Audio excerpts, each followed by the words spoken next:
જામનગરમાં સાયલા ગેંગ પર ગુજસી ટોકનો સકંજો છે, જેમાં 6 આરોપી સકંજામાં આવ્યા છે। જામનગરની કુખ્યાત આ ગેંગ છે કે તેની વિરુદ્ધ પોલીસે કાયદાનો સકંજો કસ્યો છે। પોલીસે સાયગા ગેંગ વિરુદ્ધ ગુજસી ટોક હેઠળ ગુનો દાખલ કરીને 6 રીઢા આરોપીની ધરપકડ કરી છે। આ ગેંગ વિરુદ્ધ હત્યા, ખંડણી અને કરોડોની જમીનો પચાવી પાડવા સહિત 76 જેટલા ગંભીર ગુના નોંધાયેલા છે। એજાજ ઉમર સાયા અને રજાક નૂર મહમદ સાયશા દ્વારા આ ગેંગ ચલાવવામાં આવતી હતી। Jamnagar city B division police સ્ટેશનમાં ગેંગના 11 સભ્યો વિરુદ્ધ ગુજસી ટોકની વિવિધ કલમો હેઠળ ગુનો દાખલ કરાયો છે, જે પૈકી 6ની ધરપકડ કરાઈ છે, જ્યારે કે 5 આરોપી ફરાર છે। સામાન્ય નાગરિકોમાં આ ગેંગનો ભારે ફફડાટ હતો અને ધરપકડ બાદ પણ તેઓ જેલની અંદર કે બહારથી પ્રત્યક્ષ કે પરોક્ષ રીતે પોતાની ગુનાહિત પ્રવૃત્તિઓ ચાલુ રાખતા હતા।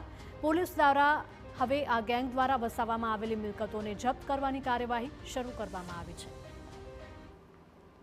સાયચા ગેંગના સભ્યો વિરુદ્ધ 74 ગુનાઓ છે અને એના માટે આજે બી ડિવિઝન પોલીસ સ્ટેશનમાં ગુજસી ટોક એક્ટની 3(1) પેટા કલમ 2, 3(2), 3(4) અને 3(5) હેઠળ ગુના નોંધવામાં આવેલા છે।